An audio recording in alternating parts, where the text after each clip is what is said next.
इन अनसुलझे ऐतिहासिक रहस्यों ने दशकों से विशेषज्ञों को हैरान कर रखा है। इन्हें सुलझाने से इसमें शामिल लोगों के परिवारों को मानसिक शांति मिल सकती है या यह हमारे ऐतिहासिक काल के बारे में सोचने का तरीका बदल सकता है। लेकिन अक्सर इन अनजान घटनाओं पर रोशनी डालने वाले सुराग मिलने की संभावना बेहद कम होती है। हम में से ज्यादातर लोगों ने अपने बगीचे में, किसी खेत में या जंगल में खजाना मिलने का सपना देखा है, लेकिन बहुत ही कम लोगों को ऐसी खोज करने का सौभाग्य मिला है। इनमें से एक सेबास्टियन एडसेवन ने घर की मरम्मत करते समय गलती से एक अद्भुत खोज की। ये घर हागेन, पश्चिम जर्मनी में सेबास्टियन की चाची का है। 2021 में जब उस इलाके में बाढ़ आई और घर तबाह हो गया तो सेबास्टियन की चाची घबरा गई थी और सेबास्टियन ने कुछ मरम्मत करने का फैसला किया। बाढ़ के बाद इलाके के कई और लोग भी बेसहारा हो गए थे और इलाके की इमारतों और बुनियादी ढांचे को अरबों डॉलर का नुकसान हुआ था। घर को दोबारा रहने लायक बनाना मुश्किल था, लेकिन सेबास्टियन ने लगन से काम कर काफी सुधार किया। तभी उसे कुछ ऐसा मिला जिस पर वो यकीन नहीं कर सका। एक बार उसने देखा कि बाढ़ के कारण लकड़ी का टुकड़ा सड़ने लगा है, तो उसने उसे दीवार से अलग करने का निर्णय लिया। उसने दीवार के अंदर कुछ अजीब देखा और हैरान रह गया जब उसने पाया कि वह एक अखबार था जो 1945 का था, वही साल जब दूसरा विश्व युद्ध खत्म हुआ था। हालांकि वह इस खोज से पहले ही उत्साहित था, लेकिन अखबार तो बस हिमशैल का सिरा भर थी। इसके बाद उसने दीवार से युद्धकालीन बंदूक निकाली, फिर गैस मास्क, राष्ट्रीय समाजवादी जर्मन मजदूर पार्टी के चील चिन्ह और दस्तावेजों का एक जखीरा निकाला जो मूल रूप से राष्ट्रीय समाजवादी जर्मन जन कल्याण के थे। सेबास्टियन ने बताया कि जैसे जैसे वह दीवार से चीजें निकालता गया उसे रोंगटे खड़े हो गए, क्योंकि उसे एहसास हुआ कि ये ऐतिहासिक रूप से कितनी महत्वपूर्ण है और दशकों से उसकी आंटी के घर की दीवार में थी, जबकि परिवार को इसकी जानकारी नहीं थी। इसके बाद उसे कई पीतल के पंच मिले जिनका इस्तेमाल जर्मन सैनिक युद्ध में करते थे, लेकिन सबसे चौंकाने वाली बात यह थी कि उसे राष्ट्रीय समाजवादी जर्मन मजदूर पार्टी के तानाशाह और एक अन्य सदस्य की तस्वीरें भी मिली। ऐसा माना जाता है कि 1945 में जर्मनी की हार तय होने पर ये चीजें घर की दीवारों में छुपाई गई थी, जब खबर थी कि अमेरिकी सैनिक हेगन आ रहे हैं। जिस व्यक्ति ने ये चीजें छुपाई थी उसने जरूर सोचा होगा कि वो कभी न कभी वापस आकर इन्हें ले जाएगा, लेकिन उसकी पहचान अब भी अज्ञात है और उसका अंजाम एक रहस्य बना हुआ है। वे यह सुनिश्चित करना चाहते थे कि ये चीजें दुश्मनों के हाथ न लगे और ये दशकों तक इस दीवार के पीछे बिना किसी को पता चले छुपी रहीं। अधिकांश लोग जानते हैं कि राजा लुई 16वें ने फ्रांसीसी क्रांति में सिर गंवाया था, लेकिन वे अकेले ऐसे फ्रेंच राजा नहीं थे जिनका इतना भयानक अंत हुआ। राजा हेनरी चौथे के सिर की कहानी क्रांति की सबसे अजीब कहानियों में से एक है और इसका अंत आज तक एक रहस्य बना हुआ है। हेनरी चौथे ने 1589 से 1610 के बीच फ्रांस पर शासन किया था। वो पहले नवारे के राजा थे और प्रोटेस्टेंट के रूप में पले बढ़े थे, लेकिन फ्रांसीसी ताज हासिल करने के लिए उन्होंने कैथोलिक धर्म अपना लिया था। धर्म परिवर्तन के बावजूद वे अपने देश के प्रोटेस्टेंट लोगों के प्रति सहानुभूति रखते थे। 1598 में उन्होंने प्रोटेस्टेंटों को धार्मिक स्वतंत्रता देने का आदेश दिया, जिससे उन्हें अच्छे राजा हेनरी कहा गया। हालांकि हेनरी आमतौर पर पसंद किए जाते थे, लेकिन धार्मिक विभाजन के दोनों पक्षों के कुछ लोग उन्हें विश्वासघाती मानते थे। वह कम से कम 12 हत्या के प्रयासों से बच गए, लेकिन मई 1610 में पेरिस में उनकी किस्मत ने साथ नहीं दिया। उन्हें सेंट डेनिस बेसिलिका में दफनाया गया, जहां वे लगभग 2 शताब्दियों तक रहे। हेनरी के सीधे वंशज लुई 14वें को हटाने के बाद कुछ क्रांतिकारी एक कदम और आगे जाना चाहते थे। पिछले सम्राटों के शवों को उनकी कब्रों से निकालकर आम कब्र में डाल दिया गया। अच्छे राजा की उपाधि होने के बावजूद हेनरी को भी इस व्यवहार से छूट नहीं मिली और उन्हें उनके अन्य रिश्तेदारों के साथ वही छोड़ दिया गया। 1817 में लगभग 21 साल बाद उस सामूहिक कब्र को फिर से खोला गया। कहानी के अनुसार हेनरी का सिर उनके शरीर से गायब था। यह ठीक ठीक पता नहीं है कि सिर कब हटाया गया था, लेकिन जाहिर तौर पर वो कब्र में नहीं मिला। यह रहस्य 1919 में सुलझता हुआ नजर आया। एक फोटोग्राफर ने नीलामी में एक मम्मीकृत सिर खरीदा। वह डरावना नमूना शायद हेनरी का गायब सिर था। फोटोग्राफर ने अपनी जिंदगी उस वस्तु की प्रामाणिकता साबित करने में बिता दी। वह सच में मानता था कि वह शाही खोपड़ी का मालिक है और कोई धोखा नहीं कर रहा था। उनकी मृत्यु पर उन्होंने खोपड़ी लवर म्यूजियम को दी, पर म्यूजियम ने दान ठुकरा दिया।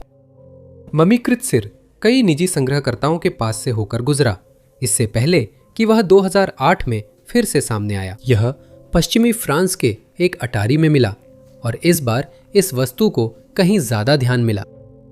जब से खोपड़ी पहली बार मिली थी, तब से तकनीक काफी आगे बढ़ चुकी थी और ऐसा लग रहा था कि किसी तरह की जांच से पक्के तौर पर यह साबित किया जा सकता है कि रहस्य सुलझ गया है या नहीं। शोधकर्ताओं ने चेहरा कैसा था इसका पुनर्निर्माण कर बालों और त्वचा की विशेषताओं की तुलना राजा हेनरी के चित्रों से की। स्पेनिश शोधकर्ताओं का मानना था कि अवशेष और सम्राट मेल खाते हैं।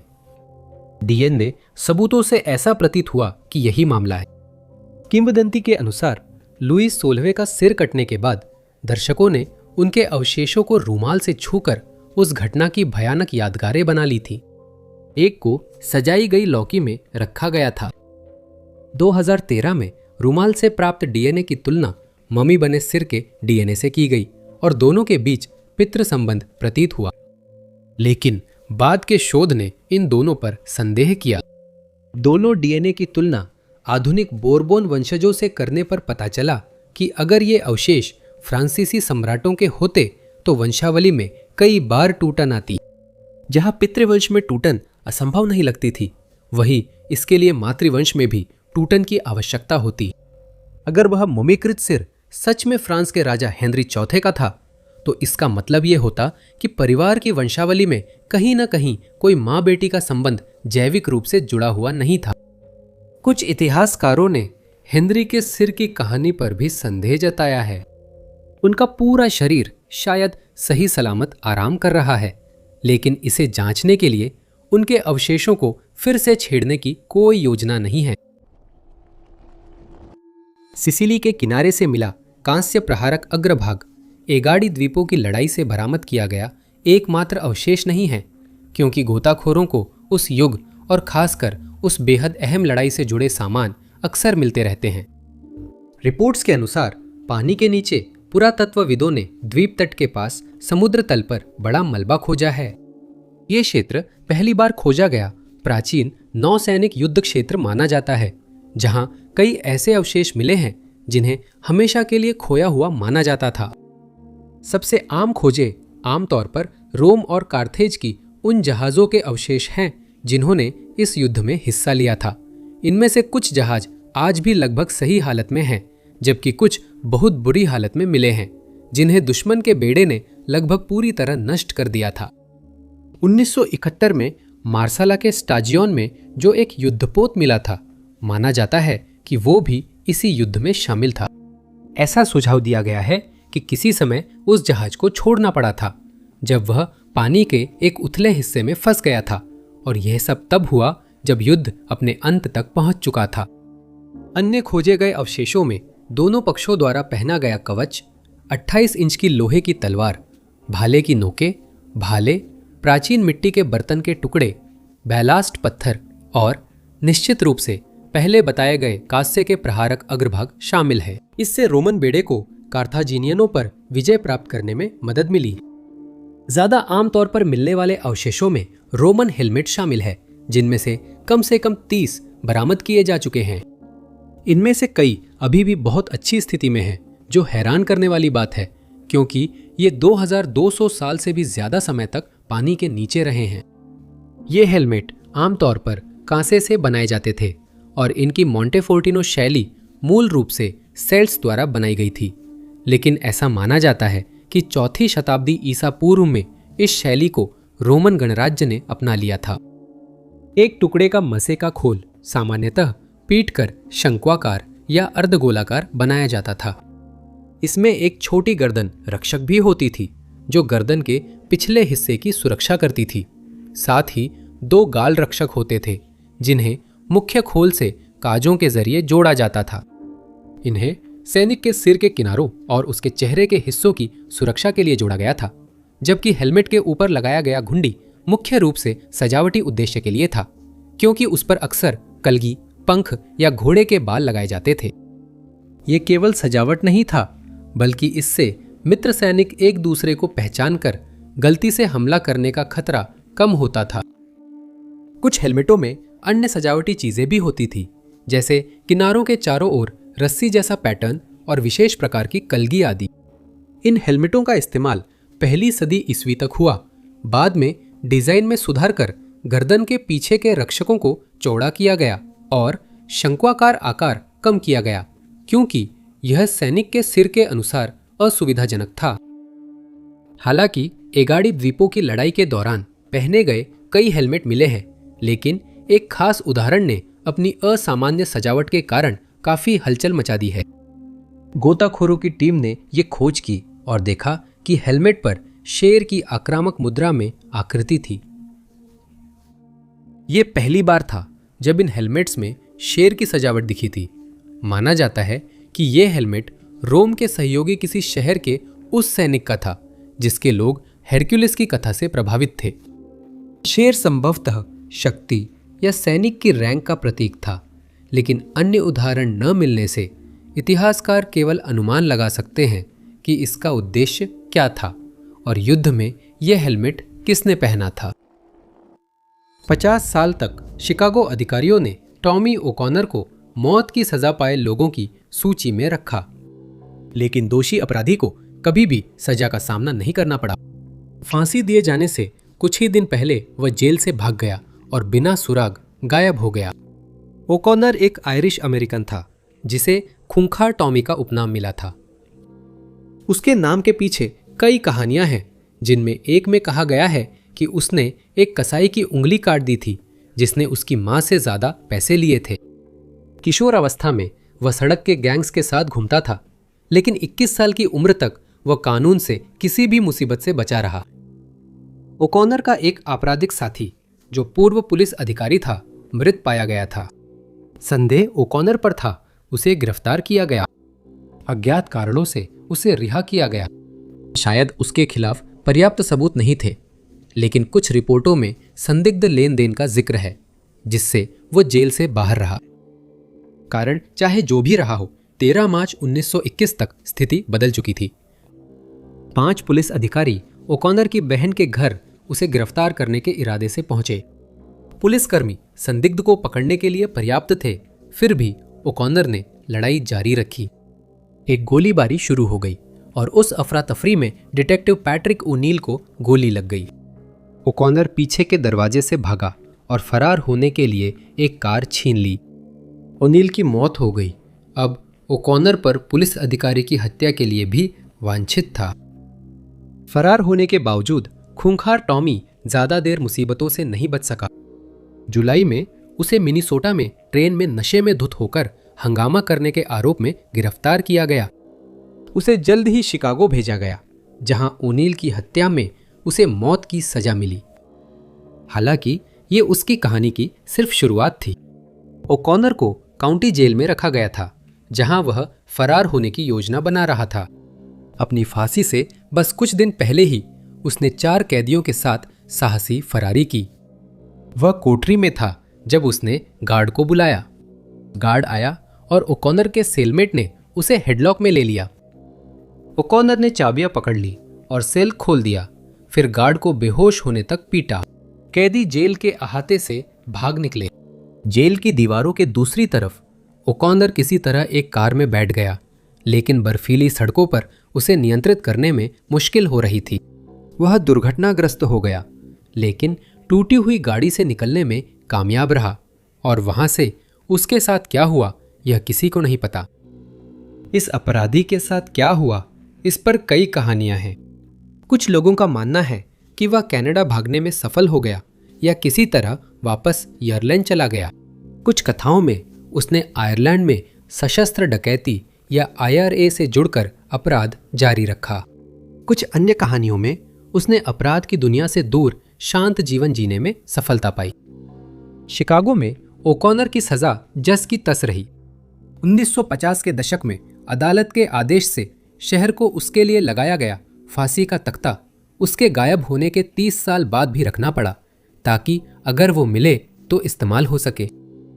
ये उपकरण 50 साल से अधिक बिना इस्तेमाल रहा। 1977 में हटाकर रिप्लीज बिलीव इट और नॉट म्यूजियम को बेच दिया गया। अब तक अगर ओकॉनर जीवित होते तो उनकी उम्र 80 के पार होती। एगाड़ी द्वीपों की लड़ाई ज्यादा लोगों को पता नहीं है, जो समझा जा सकता है क्योंकि ये 10 मार्च 241 ईसा पूर्व हुई थी। ये लड़ाई कार्थेज और रोम की नौसेनाओं के बीच प्यूनिक युद्ध का हिस्सा थी।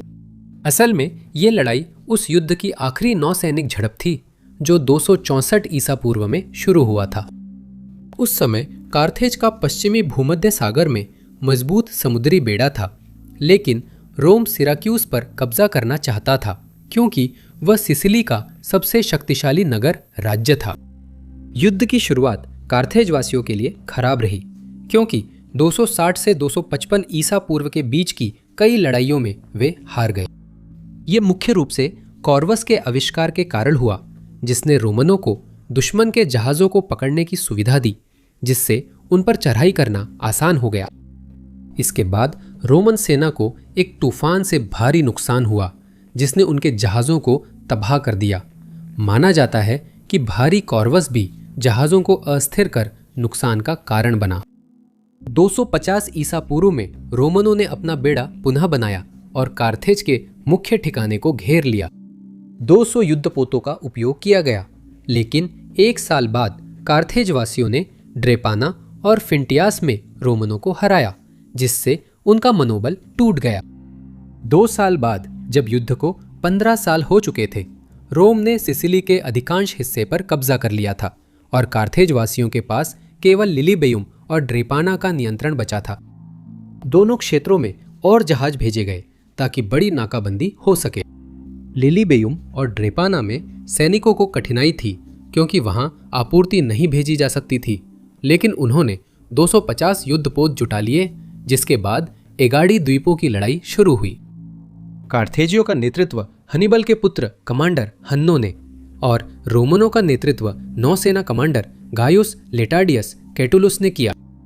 कैट्यूलुस ने कार्थेजी जहाज़ों को देखकर सैनिकों को नाकाबंदी छोड़ युद्ध की तैयारी का आदेश दिया। दोनों बेड़े पोर बेंटिया द्वीप पर आमने सामने हुए और रोमन जहाज़ों ने अपने जहाज़ों में लगे कांस्य के प्रहारक अग्रभागों का उपयोग करते हुए दुश्मन के जहाज़ों को टक्कर मारना शुरू कर दिया। 50 कार्थेजी जहाज़ डूब गए और 70 और जहाज़ों को पकड़ लिया गया। रोमनों ने 30 जहाज़ खोए और 50 को नुकसान पहुंचा। कार्थेजियों के पास पीछे हटने के अलावा कोई विकल्प नहीं था और पुनिक युद्ध का अंत निकट था, जिसमें रोमनों ने विजेता के रूप में उभरकर सामने आए। इस युद्ध के बारे में आज भी बात की जाती है और 2024 में इतिहासकार ये जानकर हैरान रह गए कि इसी युद्ध के अवशेष सिसिली के पश्चिमी तट के पास खोजे गए हैं। रोमनों के बेड़े के जहाजों में लगाया गया कांस्य का एक प्रहारक अग्रभाग एगेट्स द्वीपों के पास लगभग 260 फीट की गहराई में पाया गया और फिर इसे पानी के भीतर के स्थलों के दस्तावेजीकरण के लिए सोसाइटी के गोताखोरों द्वारा निकाला गया। सफलता से निकाले जाने के बाद इसे फाविनियाना द्वीप ले जाया गया, जहां पुरातत्वविदों ने इसका विस्तार से अध्ययन किया। इसे मोंटेफोर्टिनो शैली के हेलमेट्स और ऊपर 3 पंखों से सुसज्जित बताया गया है। शुरुआत में शिलालेख खोल की परतों के कारण पढ़े नहीं जा सके। आशा है कि भविष्य में इस क्षेत्र से और भी अधिक कलाकृतियां प्राप्त होंगी और हमें इस ऐतिहासिक युद्ध के बारे में और भी अधिक जानकारी मिलेगी। 1917 की मूक फिल्म क्लियोपेट्रा एक बेहद महंगी और प्रभावशाली फिल्म थी, जिसकी मूल 2 घंटे की फिल्म में से 1 मिनट से भी कम ही बचा है। विलियम फॉक्स की फिल्म में थीडा बारा ने अभिनय किया, जिन्हें वैम्पायर के नाम से जाना जाता था और जिन्होंने वैम्पायर आर्केटाइप को लोकप्रिय बनाया। फिल्म की लागत जो 2.5 लाख से 5 लाख डॉलर के बीच थी, जो आज के समय में 12 मिलियन डॉलर से भी ज्यादा होगी, अभूतपूर्व थी। फंडिंग: थीडा 12 के लिए भव्य सेट और 50 कॉस्ट्यूम्स बनाए गए थे, जिसे 1963 में बाद की क्लियोपेट्रा फिल्म ने तोड़ा था। इस फिल्म की कहानी क्लियोपेट्रा द्वारा जूलियस सीजर और मार्क एंटनी को रिझाने पर आधारित थी, जिसे पहले साल में करीब 50 लाख लोगों ने देखा। साथ ही एक मिस्री पुजारी को जोड़ा गया, जो क्लियोपेट्रा से प्रेम करता है, दौलत देता है और बाद में सांप लाता है। ये फिल्म बॉक्स ऑफिस पर हिट रही और 1 मिलियन डॉलर कमाए, लेकिन संरक्षित नहीं हुई। कई मूक फिल्में उपेक्षा या कैनिस्टर्स से चांदी को दोबारा इस्तेमाल करने के कारण खो गईं। क्लियोपेट्रा की आखिरी 2 ज्ञात प्रतियां 1937 में फॉक्स वॉल्ट में लगी आग में नष्ट हो गई, जो खराब हालात और फिल्म के सड़ने के कारण लगी थी, और थीडा 12 की व्यक्तिगत प्रति भी नष्ट हो गई। 2023 में केवल लगभग 20 सेकंड की फुटेज ही मौजूद थी, लेकिन अगस्त में ईबे से खरीदे गए एक टॉय प्रोजेक्टर में 40 सेकंड का टुकड़ा मिला, जिसे यूट्यूब पर अपलोड किया गया। 1836 में शायद टेक्सास के इतिहास की सबसे प्रसिद्ध झड़प हुई थी, और ये सैन एंटोनियो में स्थित अलामो में शुरू हुई थी। यह युद्ध टेक्सास के स्वयंसेवी विद्रोहियों, जनता की सेना जो मेक्सिको से स्वतंत्रता चाहते थे, और मेक्सिकन सेना के बीच हुआ था, जो विद्रोह को खत्म करना चाहती थी। ये सब 1835 में तब शुरू हुआ जब मेक्सिको के संविधान को रद्द कर दिया गया, जिसे 7 कानूनों से बदल दिया गया, और ऐसा करने में संघीय प्रणाली को एक केंद्रीकृत सरकार से भी बदल दिया गया। ये देश में स्थिरता लाने की उम्मीद में किया गया था, लेकिन इसका उल्टा असर हुआ, क्योंकि लोग बड़ी संख्या में विरोध करने लगे। यह इसलिए हुआ क्योंकि नए कानूनों ने नागरिकों के मतदान अधिकार सीमित कर दिए और राज्यों को विभाग बना दिया। इन कानूनों के तहत सिर्फ निश्चित आय से ज्यादा कमाने वालों को वोट देने की अनुमति थी, जिससे ज्यादातर आम लोग बाहर हो गए। इन कानूनों में यह भी निर्धारित किया गया था कि राष्ट्रपति स्थानीय विधानसभाओं पर दबाव डाल सकते हैं, उनमें बदलाव कर सकते हैं या उन्हें सीमित कर सकते हैं, जैसा कि वे उचित समझे। साथ ही उन्होंने सर्वोच्च कार्यकारी शक्ति की स्थापना की, जिसमें 5 व्यक्ति शामिल थे, जिनका काम आवश्यकता पड़ने पर नया राष्ट्रपति चुनना था। पुराने संघीय राज्य सैन्य विभाग बन गए, जिससे वे तुरंत संघीय सरकार के अधीन आ गए। अंत में इन कानूनों को कम से कम 6 वर्षों तक बदला नहीं जा सकता था, और जल्दी ही यह स्पष्ट हो गया कि जनता इन बदलावों से खुश नहीं थी। इसके बाद ही टेक्सास क्रांति शुरू हुई। इन लड़ाइयों में से पहली गोंजालेस की लड़ाई 2 अक्टूबर 1835 को हुई थी। ये तब शुरू हुआ जब मैक्सिकन सरकार ने 1831 में टेक्सास के बसने वालों को उधार दी गई छोटी तोप लौटाने की मांग की, जब वे मूल अमेरिकी हमलों से जूझ रहे थे। टेक्सास के लोगों ने उसे लौटाने से इनकार कर दिया और उन्होंने तोप को छुपा दिया, जिसके बाद उन्होंने प्रसिद्ध कम एंड टेक इट झंडा फहरा दिया। मैक्सिकन पक्ष ने गोंजालेस शहर पर हमला किया, लेकिन तोप दागने पर उन्हें पीछे हटना पड़ा। फरवरी 1936 में मैक्सिकन सैनिक अलामो की ओर मार्च करते दिखे, जिससे घेराबंदी तय थी। लेकिन दोपहर में 1500 मैक्सिकन सैनिक पहुंच गए और लड़ाई शुरू हो गई। अगले 13 दिनों के दौरान अलामो की लड़ाई भयंकर रही, और जब 6 मार्च को सब कुछ खत्म हुआ, तब अलामो की दीवारें तोड़ दी गई थी और टेक्सन हार गए थे। यह एक बहुत ही ऐतिहासिक लड़ाई रही है, और इसलिए इसमें कोई हैरानी की बात नहीं है कि पुरातत्वविद अक्सर उस क्षेत्र में खुदाई करते हैं ताकि उस झड़प से जुड़े अवशेष खोज सके। 2026 में शोधकर्ताओं ने एक साबुत कांस्य की तोप का गोला खोजा, जिसे संभवतः अलामो की लड़ाई की तैयारी के दौरान दागा गया था। ये अलामो चर्च के उत्तर पूर्वी कोने के पास 3 फीट मिट्टी में दबा मिला। ये कांस्य से बना है, इसलिए इतिहासकार मानते हैं कि इसे मैक्सिकन पक्ष ने दागा था, लेकिन ये केवल अनुमान है, क्योंकि संभव है टेक्सास ने भी कभी इसे उन पर वापस दागा हो। शोधकर्ता इस खोज से हैरान रह गए, जो अलामो में मरम्मत के दौरान मिली थी, और वे ये जानने के लिए उत्सुक हैं कि क्या खुदाई जारी रहने पर ऐसे और भी समान कलाकृतियां मिलेंगी। 14 अप्रैल 1903 की सुबह एक महिला जो अपने काम पर जा रही थी, ने एक परेशान कर देने वाली खोज की।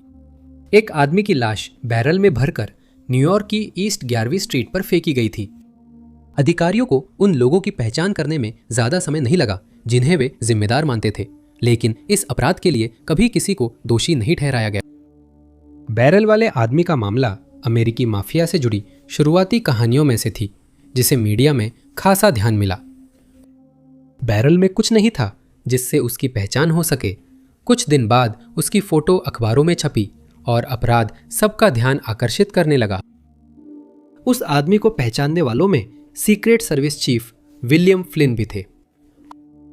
इतिहास के इस दौर में सीक्रेट सर्विस का मुख्य काम नकली पैसे की जांच करना था। न्यूयॉर्क में नकली नोट बनाना बड़ी समस्या थी। सीक्रेट सर्विस ने कई नकली नोट बेचने वालों को पकड़ने में कामयाबी पाई थी, लेकिन जो लोग इस पूरे रैकेट को चला रहे थे वे अब भी पकड़ से बाहर थे। फ्लिन जूसेप्पे मोरेलो के संगठन की जांच का नेतृत्व कर रहे थे। मोरेलो एक सिसिलियन प्रवासी थे और इलाके के सबसे ताकतवर आपराधिक संगठनों में से एक के नेता थे। जहां सीक्रेट सर्विस वित्तीय अपराध पर ध्यान केंद्रित कर रही थी, वहीं मोरेलो और भी हिंसक घटनाओं में शामिल थे, जिनमें उनकी हाउसकीपर पर हमला भी शामिल था, जिसमें उसकी जान चली गई थी। 13 अप्रैल की रात सीक्रेट सर्विस एजेंटों की टीम स्टिंग ऑपरेशन के लिए तैयार थी। उन्होंने मोरेलो और उसके साथियों को मुख्यालय पर देखा, लेकिन एक अजनबी के आने से योजनाएं बदल गईं। एजेंट नहीं जानते थे वह कौन है, पर मोरेलो के साथियों को वह जाना पहचाना लगा। उसे अंदर ले जाकर फिर नहीं देखा गया। फ्लिन ने बैरल में पड़े आदमी को उसी रहस्यमय अजनबी के रूप में पहचाना। फोटो छपने के बाद पुलिस को एक रहस्यमय पत्र मिला। उसमें आदमी का नाम नहीं था, बस लिखा था कि वह बफेलो से पैसे लेने न्यूयॉर्क आया था। पत्र में उन्हें सिंग जेल में डेप्रीमो से मिलने को कहा गया था। ज्यूसेप्पे डेप्रीमो को हाल ही में नकली मुद्रा के धंधे में नकली नोट खपाने वाले की भूमिका के लिए दोषी ठहराया गया था। पुलिस ने उसे बैरल में मिले व्यक्ति की फोटो दिखाई और उसने उसकी पहचान अपने साले बेनेडेटो मैडोनिया के रूप में की। डेप्रीमो ने बताया कि मैडोनिया न्यूयॉर्क में क्यों था। गिरफ्तारी के बाद परिवार ने उसके बचाव का खर्च उठाने के लिए बॉस को $1000 भेजे। उस वक्त वह बड़ी रकम थी जिससे अच्छा वकील मिल सकता था, लेकिन उसके बॉस ने वह पैसा अपनी जेब में रख लिया और डेप्रीमो को उसके हाल पर छोड़ दिया। उसे 4 साल की जेल हुई। मैडोनिया पैसे वापस लेने आया था। वो पहली बार डेप्रीमो से जेल में मिलने गया था, ये देखने के लिए कि वो कैसा है। योजना थी कि सजा के खिलाफ अपील हो या उसे दूसरी जेल भेजा जाए। पुलिस ने समझा कि मैडोनिया अपनी लाश मिलने से एक रात पहले मोरेलो के गैंग के साथ यही कर रहा था। मोरेलो और उसके करीबी साथी गिरफ्तार हुए। पुलिस के पास डेप्रीमो की गवाही से बढ़कर सबूत थे। मैडोनिया न्यूयॉर्क एक पॉकेट घड़ी लेकर आया था। वह एक स्थानीय पॉन शॉप में मिली थी और मोरेलो के साथी ऑक्स पेट्टो के पास उसकी रसीद मिली थी। पेट्टो की पसंदीदा ब्रांड की सिगार का टुकड़ा भी बैरल में मिला था और कई गवाहों ने मोरेलो व मैडोनिया को साथ देखा था। दुर्भाग्यवश मोरेलो अच्छे वकीलों की फीस देने को तैयार था और कई गवाहों ने मुकदमे में रहस्यमय ढंग से गवाही बदल दी। जूरी किसी को भी इस मामले में दोषी नहीं ठहरा सकी और सभी संबंधित लोगों के खिलाफ आरोप हटा दिए गए। मैडोनिया की हत्या के लिए कभी भी किसी को दोषी नहीं पाया गया और यह अपराध आधिकारिक रूप से अनसुलझा ही रहा। अधिकांश लोग मानते हैं कि इस अपराध के पीछे माफिया का हाथ था। मैडोनिया ने शायद उन्हें धमकी दी थी कि अगर उन्होंने पैसे वापस नहीं किए तो वह उनके अपराधों के सबूत लेकर पुलिस के पास चले जाएंगे। शायद मोरेलो को यह पसंद नहीं आया होगा कि कोई उसका विरोध करे, लेकिन यह भी संभावना थी कि मैडोनिया मुठभेड़ से बच गया हो और फिर किसी असंबंधित हमलावर से मिल गया हो। मार्च 2026 में गलील सागर के पूर्व में प्राचीन शहर हिप्पोस के पास काम कर रहे पुरातत्वविदों ने एक बेहद अप्रत्याशित खोज की, जिसके बारे में उनका मानना है कि ये एंटियोक ए हिप्पोस पर रोमन आक्रमण के समय का है, जो लगभग 64 ईसा पूर्व हुआ था। उस समय सैन्य बल आज की तरह आग्नेयास्त्रों का इस्तेमाल करने से बहुत दूर थे और युद्ध के समय सबसे आम हथियार भाले, तलवारें और कभी कभी गुलेलें थी जो आपकी कल्पना से कहीं ज्यादा नुकसान कर सकती थी। ये खोज इजराइल की हैफा विश्वविद्यालय के माइकल आइजनबर्ग के नेतृत्व में पुरातत्वविदों ने एंटियोक ए हिप्पोस के दक्षिणी समाधि स्थल में प्राचीन कलाकृतियां ढूंढते हुए की थी। एक बार टीम के सदस्य ने एक अजीब प्रक्षेप्य पाया और वह आइजनबर्ग को दिया, जिन्होंने उसे ध्यान से देखा। उन्होंने तुरंत पहचान लिया कि यह किसी भी प्रक्षेप्य जैसा नहीं था जिसे उन्होंने पहले देखा हो, मुख्य रूप से इसलिए क्योंकि उस पर एक संदेश लिखा हुआ था। इस प्रक्षेप्य पर ग्रीक शब्द माताऊ लिखा हुआ था और इस शब्द का अंग्रेजी में अर्थ है सीखो। लेकिन जब उस समय को ध्यान में रखते हैं जब यह शिलालेख लिखा गया था, तो इसका अधिक सटीक अनुवाद हो सकता है सबक सीखो। कहा गया था कि प्रक्षेप्य पर नाम लिखा था, लेकिन अब यह खारिज हो गया है क्योंकि वह शब्द अब तक किसी के नाम के लिए सिर्फ 2 बार ही इस्तेमाल हुआ है और इतिहासकारों का मानना है कि इस मौके पर यह लगभग निश्चित रूप से इसे चलाने वाले के दुश्मनों के लिए एक ताना था। अधिकांश इतिहासकार मानते हैं कि यह प्रक्षेप्य हेलेनिस्टिक काल की लड़ाई में इस्तेमाल हुआ था क्योंकि इसमें हिप्पोस भी शामिल था। अधिक शोध होगा ताकि ये सटीक रूप से पता चल सके कि ये किस युद्ध से था। इन युद्धों में से पहला युद्ध उस समय हुआ था जब हिप्पोस का निर्माण नहीं हुआ था और उसकी जगह एक किला खड़ा था। इस किले को 199 ईसा पूर्व में गिरा दिया गया था, जिसके बाद सेल्यूकिड्स ने हिप्पोस नामक नगर राज्य स्थापित किया। ये प्रक्षेप्य हिप्पोस और राजा अलेक्जेंडर जानेउस की सेनाओं के बीच हुई उस लड़ाई का हो सकता है जो शुरू में योजना के अनुसार नहीं चली थी। 101 ईसा पूर्व में शहर पर पहले ही हमले के दौरान राजा अलेक्जेंडर जानेउस के सैनिकों को जल्दी ही हरा दिया गया और उन्हें जल्दी जल्दी पीछे हटना पड़ा। वे 83 ईसा पूर्व लौटे और इस बार शहर पर नियंत्रण पा लिया। यह प्रक्षेप्य संभवतः इसी युद्ध में इस्तेमाल हुआ था क्योंकि यह एक रोमन सड़क के पास मिला जो हेलेनिस्टिक काल की पुरानी यूनानी सड़क पर बनी थी। कोई भी सेना जो शहर पर हमला करने की कोशिश करती संभवतः इसी दिशा से आती क्योंकि यह रास्ता उन्हें सीधे शहर के मुख्य द्वार तक ले जाता। इस पर बहस जारी है, लेकिन प्रक्षेप्य का गहराई से अध्ययन हुआ है। इतिहासकारों ने पाया कि इसे ढालकर 2 हिस्सों में बनाया गया था। प्रक्षेप्य का पिछला हिस्सा साधारण है, बीच में उभरी रेखा है, जबकि आगे का चिकना हिस्सा संबंधित शिलालेख लिए हैं। ये जो लिखा गया था शायद दुश्मन का मजाक उड़ाने के लिए था और उस समय मालिक को यह योजना हास्यजनक लगी होगी। इस क्षेत्र में वर्षों में 69 प्रक्षेप्य मिले, लेकिन केवल 3 का दस्तावेजीकरण हुआ। ये अलग अलग ऐतिहासिक कालों के हैं और 2 में सजावट पाई गई है। एक पर वज्र का चिन्ह है जिसे इतिहासकार ज़ीउस का प्रतीक मानते हैं, जबकि दूसरे पर बिच्छू की सजावट है जो संभवतः स्कॉर्पियस है। पौराणिक कथाओं के अनुसार गैया ने विशाल उरायन को मारने के लिए भेजा था। हम नहीं जान पाएंगे कि दुश्मन सैनिक ने उस प्रक्षेप्य को पढ़ा या नहीं। आगे का शोध आने वाले समय में जवाब दे सकता है। अमेरिकी ओल्ड वेस्ट में खोई हुई सोने की खानों की कई कहानियां और किंवदंतियां हैं।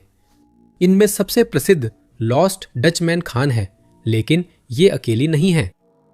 इन कहानियों ने प्रेरित किया कई लोग खजाने की खोज में निकले, लेकिन उनका अंजाम बुरा हुआ।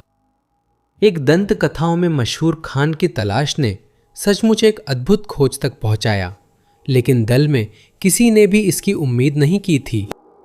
हालांकि असली खान अब भी एक रहस्य बनी हुई है।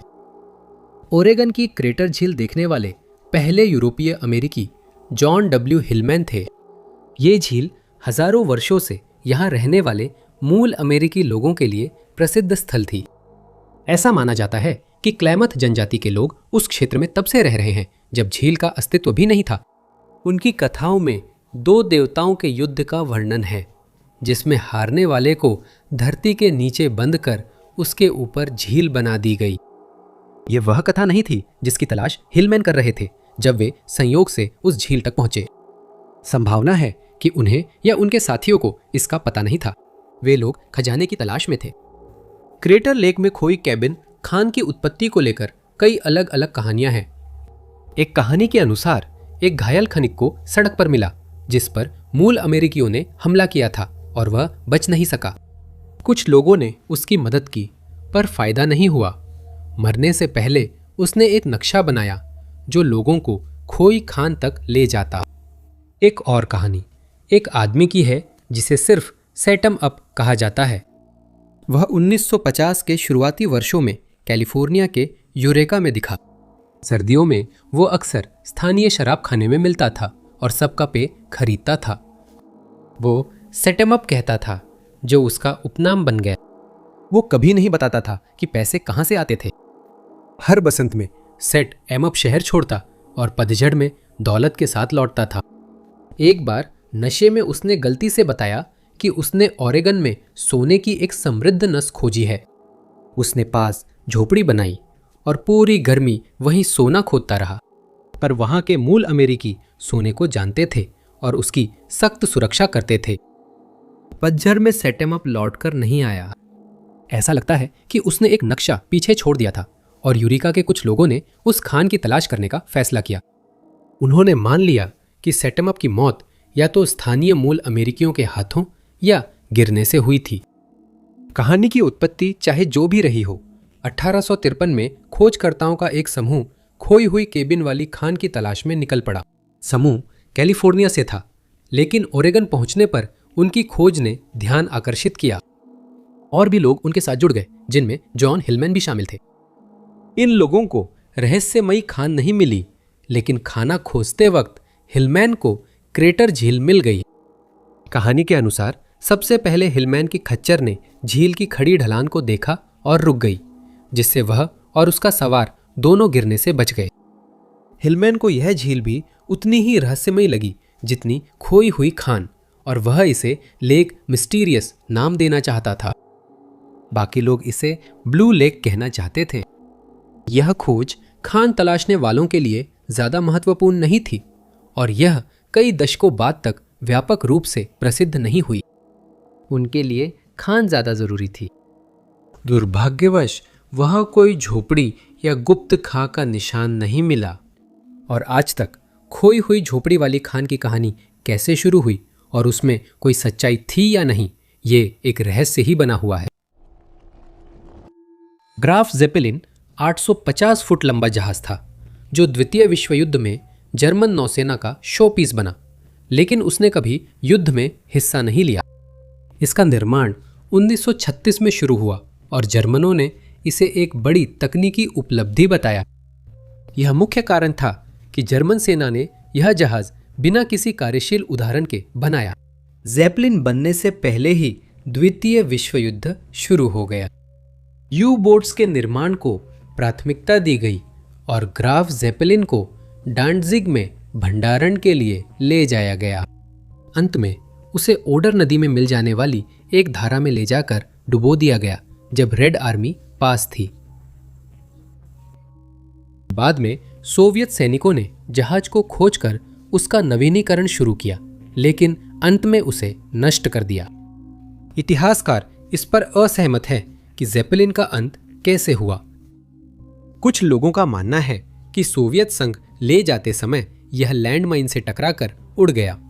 एक कहानी यह भी है कि सोवियत सैनिकों ने इसमें चुराई गई युद्ध संबंधी कलाकृतियां और कीमती सामान भरने की योजना बनाई, लेकिन उनकी गणना गलत थी। इस सिद्धांत के अनुसार जहाज पर जरूरत से ज्यादा सामान लाद दिया गया था और जब वे बाल्टिक सागर में तूफान में घुसे तो वे उस पर नियंत्रण नहीं रख पाए और वो लहरों के नीचे डूब गया। लेकिन इन दोनों में से किसी भी सिद्धांत को साबित नहीं किया गया है। लेखक उलरिच इजराइल के पास एयरशिप को लेकर एक और सिद्धांत है। वे मानते हैं कि अगस्त 1947 में जब सोवियतों ने उसे ले जाया तब निर्माण प्रक्रिया पूरी नहीं हुई थी, लेकिन उनके दिमाग में खास मकसद था। उन्होंने जेपेलिन को विदेशी विमान वाहक पोत डुबोने का अभ्यास करने के लिए चुना और उसे निशानेबाजी अभ्यास में इस्तेमाल किया। इजराइल का दावा है कि उस पर 2 टॉर्पीडो लगे और वो डूब गया। करीब 6 दशक तक वह वहीं पड़ा रहा जहां डुबोया गया, पर कोई उसे नहीं ढूंढ सका। ये 2006 में दोबारा तब मिला जब पोलिश मजदूर बाल्टिक सागर में तेल खोज रहे थे। जैसे ही इस खोज की खबरें आईं, अटकलें लगी कि ज़ेपेलिन के अवशेष जर्मनी के हैं, लेकिन जर्मन रक्षा मंत्रालय ने स्वामित्व पर चर्चा जारी रहने की बात कही। एक पोलिश इतिहासकार ने एक समाचार एजेंसी को बताया कि जर्मन अधिकारी हमेशा एयरशिप के स्थान पर चर्चा करने से बचते रहे हैं और उन्होंने अनुमान लगाया कि इसका संबंध गोपनीयता से है या फिर उस जहाज में ऐसा माल था जिसके बारे में जर्मन सेना नहीं चाहती थी कि किसी को पता चले। बाद में पता चला कि उस इलाके के मछुआरे शिकायत कर रहे थे कि वे वही अपने जाल खो रहे हैं जहां ज़ेपेलिन मिला था। अब पता चला कि उनके जाल उसी पर फंसते थे और इसी कारण फट जाते थे। खोज के बाद माप से पता चला कि मलबा पानी के नीचे लगभग 280 फीट गहराई में दबा हुआ था और इसकी विशालता और वजन के कारण उसे निकालने का कोई वास्तविक मौका नहीं था।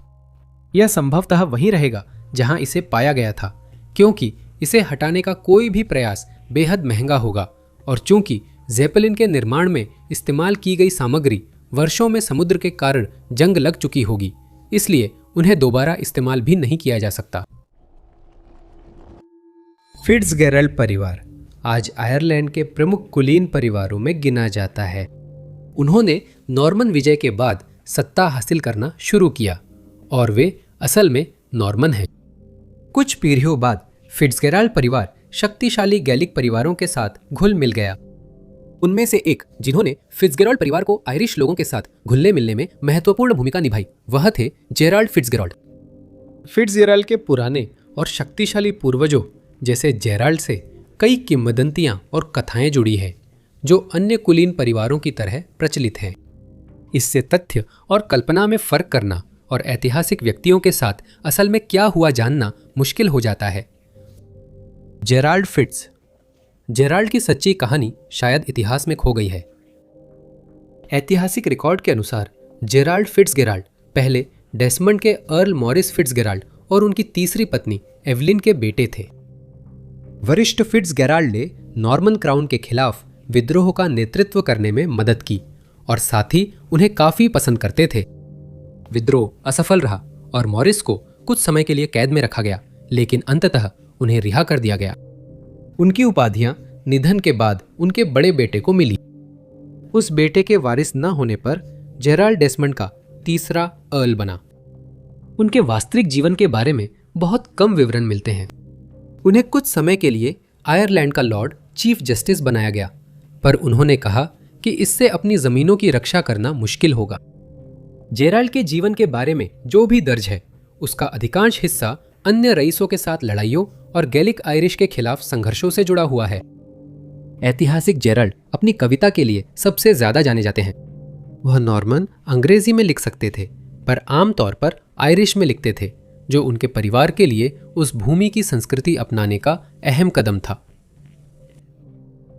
जेराल्ड फिट्ज़गेराल्ड ऐतिहासिक रिकॉर्ड से 1398 में 63 वर्ष की आयु में गायब हो गए थे। उनकी उपाधियां उनके बेटे को सौंप दी गईं और उनके साथ क्या हुआ यह अज्ञात है। उनकी उम्र के हिसाब से प्राकृतिक कारणों से निधन संभव है, पर इसका कोई रिकॉर्ड नहीं है। यहीं पर किंवदंतियां खाली जगह भरने लगती हैं। एक कहानी के अनुसार फिट्ज़गेराल्ड वास्तव में एक आयरिश देवी एडे के पुत्र थे। उनके पिता ने एडे को नहाते देखा और उसकी चादर चुरा ली, जिससे वे उसे नियंत्रित कर सके। ये कहानी सेल्टिक पौराणिक कथाओं और फ्रांसीसी दरबारी कहानियों को जोड़ती है। जेराल्ड उसी रिश्ते का नतीजा था और उसने हमेशा दूसरी दुनिया से जुड़ाव बनाए रखा। कहा जाता है कि वह जादू कर सकता था, लेकिन वह सब कुछ बंद कमरे में करता था। एक दिन उसकी पत्नी ने पूछा कि क्या वह देख सकती है कि वह क्या कर रहा है। उसने कहा हाँ, पर बिना आवाज किए। फिट्ज़गेराल्ड फिर कई चीजों में बदल गया। एक इतना चौंकाने वाला था कि पत्नी चिल्ला पड़ी। एक संस्करण में कहा गया है कि वह गायब हो गया, जबकि दूसरे में उसका महल झील के नीचे डूब गया। द्वितीय विश्व युद्ध के दौरान सैनिक अक्सर अपने कचरे को बम के गड्ढों में फेंक देते थे, क्योंकि ये उन चीजों से छुटकारा पाने का एक सुविधाजनक तरीका था जिन्हें वे इस्तेमाल नहीं कर सकते थे, और इसके लिए घंटों तक गड्ढे खोदने की जरूरत नहीं पड़ती थी। इसीलिए ये बम गड्ढे द्वितीय विश्व युद्ध की यादगार वस्तुएं इकट्ठा करने वालों के लिए आकर्षक स्थल बन गए हैं और ये विचार नीदरलैंड के आर्नहेम के पास स्थित डेलन एयरबेस म्यूजियम के कर्मचारियों को भी पसंद आया। अक्टूबर 2014 में वे एयरफील्ड पर गड्ढों की खुदाई कर रहे थे, पर उन्हें कभी उम्मीद नहीं थी कि वहां क्या मिलेगा। एक समय उन्हें पता चला कि उन्होंने एक ME 262 लड़ाकू विमान की नाक उजागर की है, जो युद्ध के समय सबसे उन्नत विमानों में था। जैसे जैसे वे खुदाई करते रहे, आखिरकार उन्होंने विमान की विंडशील्ड और 4 हथियारों के छिद्र के साथ साथ उसकी नाक पर लगे तोपों को भी उजागर कर दिया। जल्द ही वे विमान के पंखों तक पहुंच गए और तभी खुदाई में कुछ समस्याएं आने लगी। टीम ने अपने हाथों और फावड़ों का इस्तेमाल करते हुए खुदाई जारी रखी, लेकिन जल्दी ही उन्हें एहसास हुआ कि इस तरीके से पूरे विमान को उजागर करने में बहुत समय लग जाएगा। विमान का अंडर कैरेज हिल नहीं सका क्योंकि मुख्य स्पार जमीन के काफी अंदर जा चुका था। उन्होंने उस दिन के लिए काम बंद करने का फैसला किया, लेकिन अगली सुबह उन्होंने खुदाई के लिए भारी मशीनरी का इस्तेमाल करते हुए रिकवरी प्रक्रिया जारी रखी।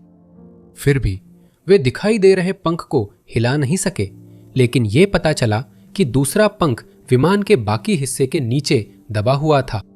शुरुआत में माना गया कि विमान ME 262 A2A स्टर्म गिवेहर लड़ाकू बम वर्षक है, क्योंकि केवल 2 तोपें दिख रही थीं। बाद में पता चलने पर इसे सही किया गया कि युद्ध में नीदरलैंड्स के ऊपर 9 ME 262 विमान गिराए गए थे। उनमें से 6 ब्रेबांट के ऊपर गिराए गए थे, एक फ्रीसलैंड के ऊपर, एक और वार्डन के ऊपर और एक और एल्डन के ऊपर।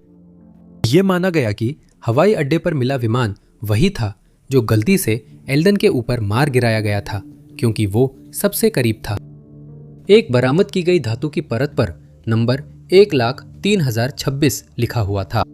डेटाबेस जांच से पता चला कि ये मी 262 विमान था, जो लाइप्जिग की मैसरश्मिट फैक्ट्री में बना था।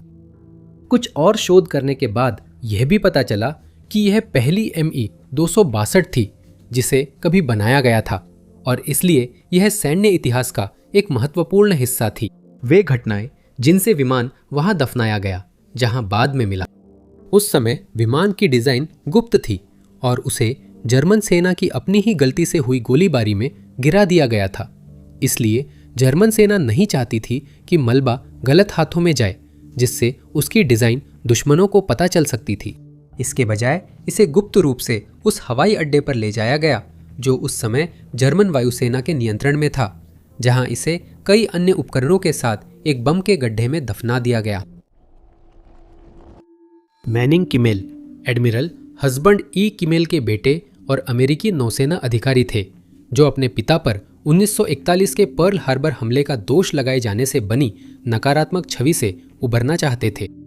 1935 में नेवल अकादमी से स्नातक होने के बाद उन्होंने पनडुब्बियों में प्रशिक्षण लिया और अंततः USS रोबालो के कमांडिंग ऑफिसर बन गए। पश्चिमी प्रशांत में रोबालो ने जापानी ईंधन भरने वाले पोतों को निशाना बनाया। अपनी तीसरी गश्त के दौरान 26 जुलाई 1944 को रोबालो पलावन द्वीप के पास एक बारूदी सुरंग से टकरा गया और जल्दी ही डूब गया। कुछ नाविक शुरुआती डूबने से बचकर तैरकर किनारे पहुंचे, लेकिन फिलिपीनी गुरिल्लाओं से संपर्क की कोशिश में जापानियों ने उन्हें पकड़ लिया। कुछ लोग समुद्र तट पर मारे गए, बाकी को कैद कर पूछताछ हुई। उन्होंने एक युद्धबंदी को पर्ची देकर डूबने की खबर अमेरिकी सेना तक पहुंचा दी। मैनिंग किमेल का क्या हुआ पता नहीं है। शुरुआत में परिवार को बताया गया कि वह जहाज के साथ डूब गए, लेकिन बाद में पता चला शायद वह जीवित बचे थे। रोबालो के बचे लोग जेल में ज्यादा नहीं रहे। कुछ रिपोर्टों के अनुसार उन्हें अमेरिकी विमान दिखने के बाद मार दिया गया या उन्हें ऐसे जहाज पर चढ़ा दिया गया जिसकी मंजिल अज्ञात है। 3 दशकों से भी अधिक समय तक एक 78 वर्षीय जर्मन व्यक्ति ने अपने घर के तहखाने में एक राज छुपा कर रखा था, लेकिन जब पुलिस को जनता के एक सदस्य से सूचना मिली तो उसके घर पर छापा मारा गया और वह राज आखिरकार अधिकारियों के सामने आ गया।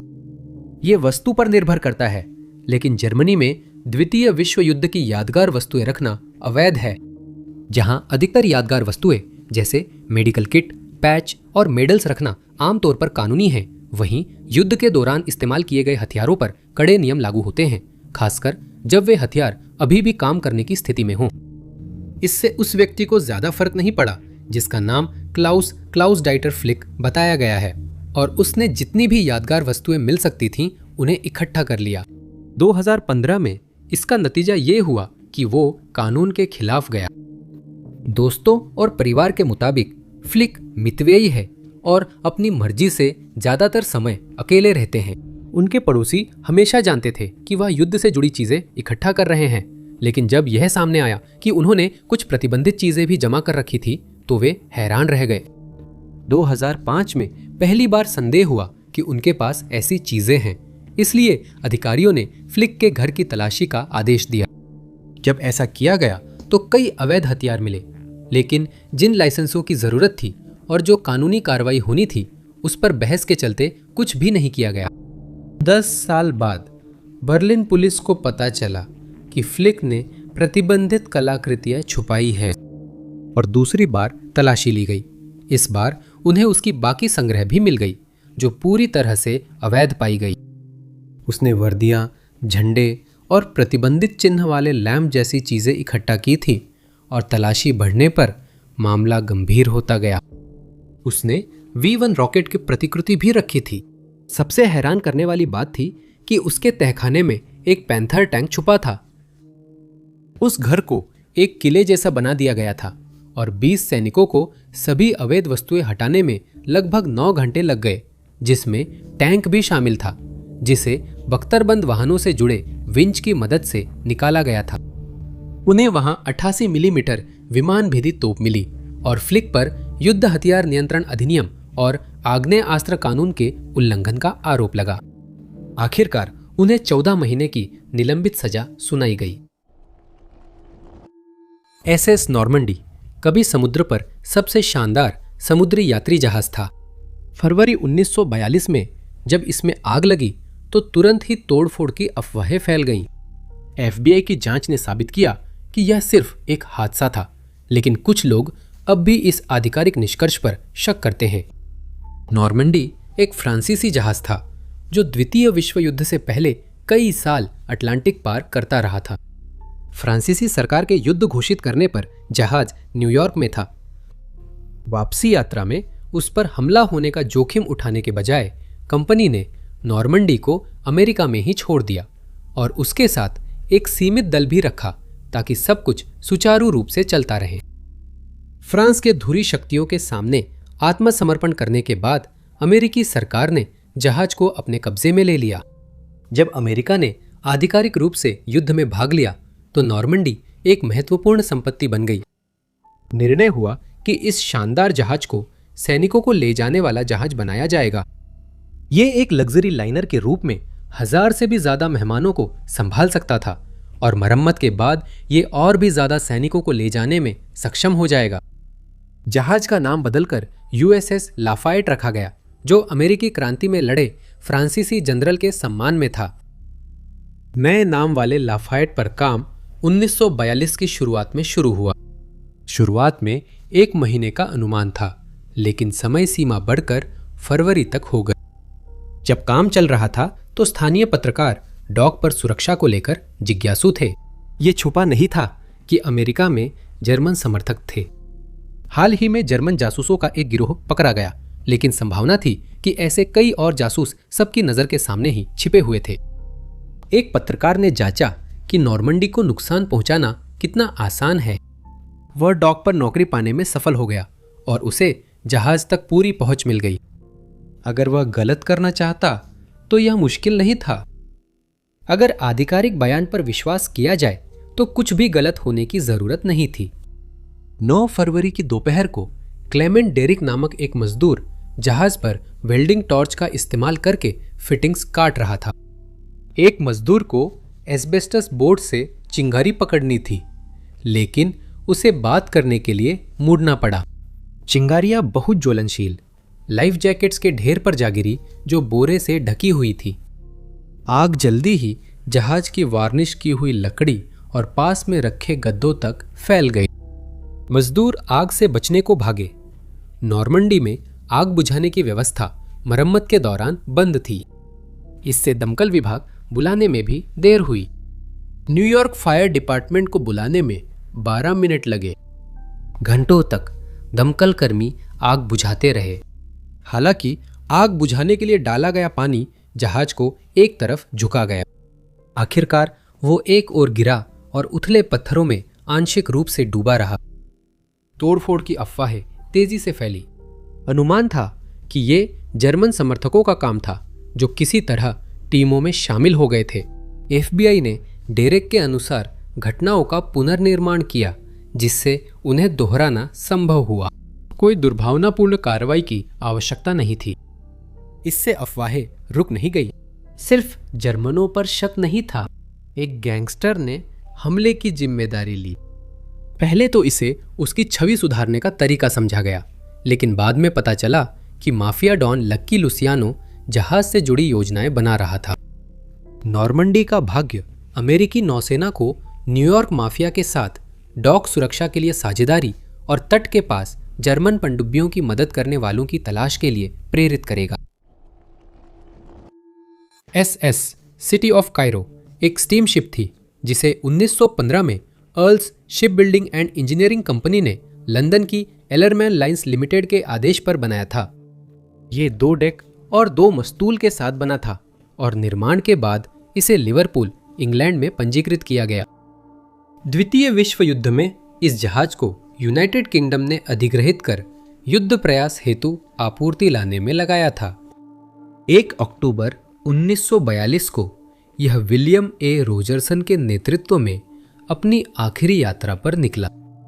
उन्हें और उनकी टीम को सिटी ऑफ कायरो जहाज को भारत के बॉम्बे से इंग्लैंड ले जाने का कार्य सौंपा गया था, लेकिन उससे पहले उन्हें दक्षिण अफ्रीका के डरबन और केप टाउन और ब्राजील के परनाम्बुको से होकर गुजरना था। वे बिना किसी समस्या के केप टाउन पहुंचे और 1 नवंबर को सुबह 6 बजे ब्राजील रवाना हुए। जहाज पर कई नागरिक यात्री, सेना व रॉयल नेवी के 10 सशस्त्र व्यापारी जहाज़ों के तोपची और 2 समूह भारतीय सैनिक थे जिन्हें ब्रिटिश जहाज़ों पर सेवा के लिए भर्ती किया गया था। इसमें लोहा, लकड़ी, ऊन, कपास, मैंगनीज अयस्क और 2000 बक्से लदे हुए थे जिन सभी में चांदी के सिक्के थे। सिटी ऑफ काहिरा कोई तेज जहाज नहीं था क्योंकि ये केवल 12 नॉट्स की गति तक ही पहुंच सकता था और इसके इंजनों से बहुत अधिक धुआं निकलता था जिससे जहाज से देखने में दृश्यता बहुत खराब हो जाती थी और इससे दुश्मन जहाजों के लिए भी इसे देखना बहुत आसान हो जाता था। इन समस्याओं के बावजूद जहाज अकेले ब्राजील की ओर रवाना हुआ, लेकिन 6 नवंबर को जर्मन पनडुब्बी के चालक दल ने धुआं देखा और उसी रात उन्होंने टारपीडो से हमला कर दिया। ये सीधा वार था और अब कुछ न कर पाने पर सिटी ऑफ काहिरा के कप्तान ने सभी को जहाज छोड़ने को कहा। जब जहाज धीरे धीरे डूब रहा था, आपातकालीन संकेत भेजा गया। पहली टॉर्पीडो के 20 मिनट बाद एक और टॉर्पीडो दागी गई। इसने सिटी ऑफ काहिरा की किस्मत पर मुहर लगा दी और यह सेंट हेलेना के तट से लगभग 480 मील दूर डूब गया। फिर पनडुब्बी के कप्तान ने अपने जहाज को सतह पर लाने का आदेश दिया और वह उन बचे हुए लोगों से बात करने लगे जो लाइफ बोट्स में पहुंच गए थे। उन्होंने पूछा कि जहाज का नाम क्या था, उसमें कौन सा माल लदा था और क्या उसमें कोई जर्मन युद्धबंदी ले जाए जा रहे थे। जब उन्हें अपनी जरूरत की जानकारी मिल गई तो उन्होंने बस बचे हुए लोगों को उनके हाल पर छोड़ दिया, ये मानते हुए कि वे जल्द ही मर जाएंगे, और बस इतना कहा, शुभ रात्रि और आपको डुबोने के लिए माफी चाहता हूं।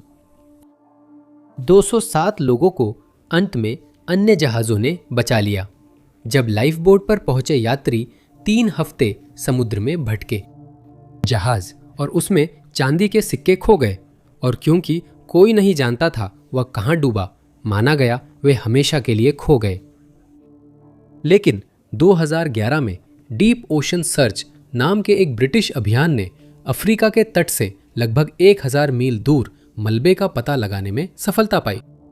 वे 69 साल से समुद्र में पड़े लगभग 100 टन सिक्के इकट्ठा करने में सफल रहे। ये भारतीय रुपए के सिक्के ब्रिटेन भेजे गए ताकि पिघलाकर युद्ध में मदद मिल सके। बरामद चांदी का बड़ा हिस्सा ब्रिटिश कोषागार भेजा गया और वहां योजना के मुताबिक पिघला दिया गया। नॉर्वेजियन कंपनी सामलर हुसत ने बरामदगी की खबर सुनकर उन सिक्कों में से 2000 खरीदने का प्रस्ताव दिया। एक बार यह हो जाने के बाद उन्होंने उन्हें बहाल करना शुरू किया, जिन्हें बाद में संग्रहकर्ताओं के लिए बिक्री पर रखा गया। हर सिक्के की जांच करनी होती थी, जो आसान नहीं था क्योंकि कई सिक्के समुद्र तल पर चिपक गए थे। फिर चांदी की सफाई के लिए खास प्रक्रिया अपनाई गई और संग्रहकर्ताओं ने द्वितीय विश्व युद्ध के इतिहास का हिस्सा पाने का मौका लपक लिया। 1217 में फिलिप्पी शहर में एक चौंकाने वाला अपराध हुआ जिसने सभी को हिला दिया।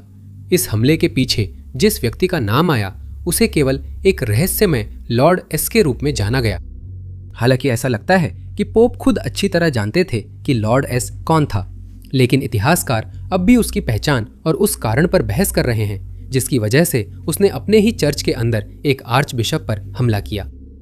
फिलिप्पी थेसालोनिकी राज्य का एक शहर था जो चौथे क्रूसेड के बाद बने कई राज्यों में था। 1204 में लैटिन क्रूसेडर्स ने चौथे क्रूसेड के तहत कॉन्स्टेंटिनोपल शहर पर हमला किया। बिजेंटाइन साम्राज्य का बड़ा हिस्सा पश्चिमी यूरोपीय रईसों के कब्जे में आकर लैटिन साम्राज्य बन गया और वहां कैथोलिक पादरी नियुक्त किए गए। इनमें से एक विलियम ऑफ रोम थे, जिन्हें 1212 में फिलिप्पी का आर्च बिशप बनाया गया था। शायद विलियम का स्थानीय शासकों से टकराव हुआ हो। धार्मिक और लौकिक व्यक्तियों के बीच अक्सर संपत्ति और पैसे को लेकर बहस होती थी। ये जरूरी नहीं था कि ये हमेशा लैटिनों और बिजेंटाइनों के बीच के विभाजन तक पहुंचे। हालांकि इनमें तनाव असामान्य नहीं था, लेकिन विलियम को खास तौर पर शत्रुतापूर्ण व्यक्ति के रूप में याद नहीं किया जाता था, जिससे 1217 की घटनाएं और भी चौंकाने वाली थी। पोप के एक पत्र के अनुसार विलियम अपने पूरे बिशप के वस्त्र पहनकर अपनी मंडली की सेवा कर रहे थे जब हमलावरों के एक समूह ने उन्हें चर्च से बाहर घसीट लिया। यह सार्वजनिक प्रदर्शन था, मानो कोई संदेश देना हो। बाद में विलियम का शव कब्रिस्तान के बाहर घिनौनी जगह मिला। पत्र में साफ कहा गया था कि लॉर्ड एस दोषी था और वह विलियम का परिचित था। ऐसा लगता है कि पहले उनके बीच कुछ परेशानियां थी, लेकिन उन्होंने शांति पर सहमति बना ली थी और यहां तक कि एक शपथ भी ली थी। लॉर्ड एस चाहे जो भी था, उसने उस शपथ का उल्लंघन किया था और ऐसा लगता है कि वह यह स्पष्ट करना चाहता था कि विलियम के कदम बर्दाश्त नहीं की जाएंगी। दुर्भाग्यवश उस समय से जो पत्र बचे हैं वे इस बारे में कोई विवरण नहीं देते कि विलियम ने कथित तौर पर क्या किया था और रहस्यमय लॉर्ड एस कौन था, इसके बारे में भी बहुत कम संकेत देते हैं। उस व्यक्ति का बहिष्कार हुआ जिससे लगता है कि लॉर्ड एस स्थानीय समुदाय में जाना पहचाना था। अगले साल एक और पत्र में विलियम पर हुए हमले का जिक्र किया गया, लेकिन इससे चीजें और भी ज्यादा उलझन भरी हो गई। पादरियों के एक समूह में किसी बात पर मतभेद था और उनसे कहा गया था कि मामला सुलझाने के लिए वे दूसरे कस्बे जाएं, लेकिन कोई भी यात्रा के खतरे के कारण जाना नहीं चाहता था।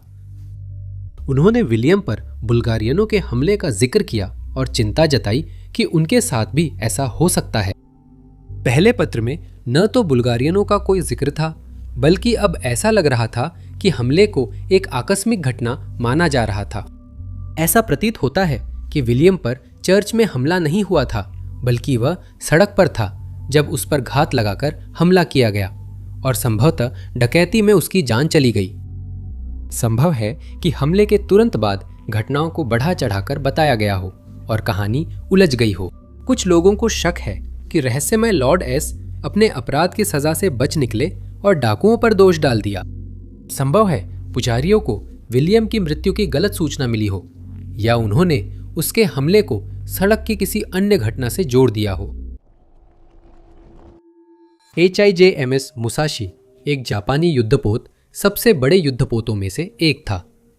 इसे जापान की सेना के यामाटो वर्ग के युद्धपोतों में से एक के रूप में वर्गीकृत किया गया था और इसे आधिकारिक रूप से 5 अगस्त 1942 को सेना में शामिल किया गया था। मुसाशी और यामाटो, जिनके नाम पर इन जहाज़ों का नाम पड़ा, जापानी सेना द्वारा सबसे बेहतरीन युद्धपोत माने जाते थे और उन्हें किसी भी संघर्ष में बेजोड़ माना जाता था। मुसाशी पर 918.1 इंच की तोपें लगाई गई थी, जो अमेरिकी जहाज़ों की औसत तोपों से 2 इंच बड़ी थी। इन तोपों के हर गोले का वजन लगभग 3200 पाउंड था। एक गोला हर 40 सेकंड में दागा जा सकता था और वह 25 मील तक जा सकता था, जो उस समय किसी भी अन्य देश के युद्धपोतों के मुकाबले वास्तव में बेजोड़ था। लेकिन दोनों जहाज़ों में एक समस्या थी। वे इतने भारी थे कि चलाने के लिए बहुत ज़्यादा ईंधन चाहिए था, और उस समय जापान के ईंधन भंडार कम हो रहे थे। इसके अलावा चूंकि जापानी सरकार और सेना ने इन जहाज़ों को अब तक के सबसे महान जहाज़ों के रूप में प्रचारित किया था, अगर ये जहाज़ डूब जाते तो उन्हें शर्मिंदगी होती। इसलिए यह तय किया गया कि इनका इस्तेमाल बहुत सीमित रूप से और केवल तब किया जाएगा जब यह निश्चित हो जाए कि युद्ध अपने अंत के करीब है। असल में मुसाशी का इस्तेमाल सेना ने तभी किया जब यह स्पष्ट हो गया था कि जापान निश्चित रूप से हार की ओर बढ़ रहा है। अक्टूबर 1944 में उन्हें पता चला कि अमेरिकी सेना फिलीपींस पर आक्रमण करने की योजना बना रही है। विजय नामक एक रक्षा योजना बनाई गई और जापानी सेना ने इसे रोकने के लिए नौसेना के पास बची हुई लगभग हर चीज का इस्तेमाल किया। मुसाशी को उस क्षेत्र में भेजा गया और इसके बाद जो हुआ वह लेइटे की खाड़ी की लड़ाई के नाम से जाना गया। लेकिन यह लड़ाई योजना के अनुसार नहीं हुई। उस साल 24 अक्टूबर को मुसाशी पर 36 बार हमला हुआ और वो लहरों के नीचे गायब हो गया। यह द्वितीय विश्व युद्ध की सबसे बड़ी नौसैनिक लड़ाई थी, जिसमें जापानी नौसेना को अमेरिका और ऑस्ट्रेलिया के सैनिकों ने हराया। कई लोगों ने मुसाशी को डूबते हुए देखा था, लेकिन अजीब बात यह थी कि युद्ध खत्म होने के बाद भी इसका पता नहीं चल पाया। 2015 में माइक्रोसॉफ्ट के सह संस्थापक पॉल एलन ने घोषणा की कि उन्होंने फिलीपींस के पास वह जहाज खोज लिया है। उन्होंने जहाज की कई तस्वीरें अपने सोशल मीडिया अकाउंट्स पर पोस्ट की, जिसमें से एक में जापानी शाही परिवार का चिन्ह और मुसाशी का अग्रभाग दिखाई दे रहा था। उन्होंने जहाज के लंगर और एक वॉल्व की तस्वीरें पोस्ट की, जो उन्हें और उनकी टीम को अंडर सी एक्सप्लोरेशन व्हीकल से उस इलाके की खोज के दौरान मिली थी। उन्होंने बताया कि यह लगभग आधा मील गहराई में व्यापक खोज के बाद मिला। एलन और उनकी टीम ने पहले उस क्षेत्र में समुद्र तल का बाथीमेट्रिक सर्वे किया जहां मुसाशी डूबा था। इससे समुद्र तल के बड़े हिस्से बाहर हो गए, जिन्हें बेकार खोजने में समय लगता। इसके बाद 7 दशकों से लापता मलबे के संकेत खोजने एक स्वायत्त रोबोट भेजा गया। एक बार जब इसका पता चल गया तो कैमरों से लैस एक रिमोट से संचालित वाहन ने मलबे की फुटेज रिकॉर्ड की और आखिरकार यह पुष्टि हो गई कि मुसाशी मिल गया है। एलोन लंबे समय से द्वितीय विश्व युद्ध के इतिहास में रुचि रखते थे और मुसाशी की खोज का मतलब था कि वे उस इतिहास का हिस्सा बन गए, भले ही वो बहुत कम ही क्यों ना हो। 937 में ब्रूनानबुर की लड़ाई, जिसमें इंग्लैंड के राजा एथेल्स्टन ने स्कॉटलैंड, डबलिन और स्ट्रेथक्लाइड के राजाओं के गठबंधन को हराया, अंग्रेजी इतिहास का एक महत्वपूर्ण क्षण था, जिसने एथेल्स्टन के शासन को सुरक्षित किया और एकीकृत अंग्रेजी राज्य को मजबूत किया। लेकिन इसका सटीक स्थान अभी भी अज्ञात है। एथेल्स्टन, अल्फ्रेड महान के पोते, ने इंग्लैंड को एकजुट किया।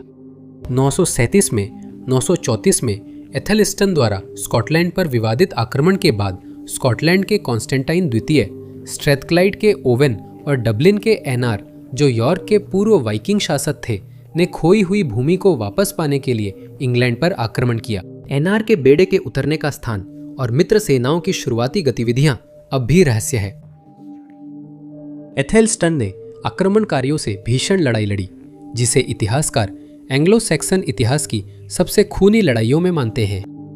एथेल्स्टन ने जीत दर्ज की, लेकिन दोनों पक्षों को भारी नुकसान हुआ। एनार डबलिन भाग गया। कॉन्स्टेंटाइन ने बेटे को खोकर गद्दी छोड़ी और ओवन के निधन की बात मानी जाती है। एथेल्स्टान की जीत ने उसकी निर्विवाद शक्ति को सुनिश्चित किया। ब्रूनानबुर नाम आज मौजूद नहीं है और ऐतिहासिक स्रोतों में मतभेद हैं। इस नाम की व्याख्याएं या तो ब्रूना का किला या नदी के किनारे का किला सुझाती हैं। मेटल वर्किंग कलाकृतियों के आधार पर विरल, यॉर्कशायर, कैम्ब्रिजशायर और दक्षिणी स्कॉटलैंड के कई हिस्से सुझाए गए स्थानों में शामिल हैं। लगातार खोज के बावजूद यह रहस्य शायद कभी सुलझ न सके। देखने के लिए धन्यवाद। अगर आपको यह वीडियो पसंद आया हो तो जरूर उस लाइक बटन को दबाएं। साथ ही सब्सक्राइब करना और नोटिफिकेशन बेल को दबाना न भूलें ताकि आप हमारे सभी आने वाले वीडियो से अपडेट रह सके। लेकिन मेरा नाम टॉप 5 अननोन्स है और मैं आप लोगों से अगले वीडियो में मिलूंगा।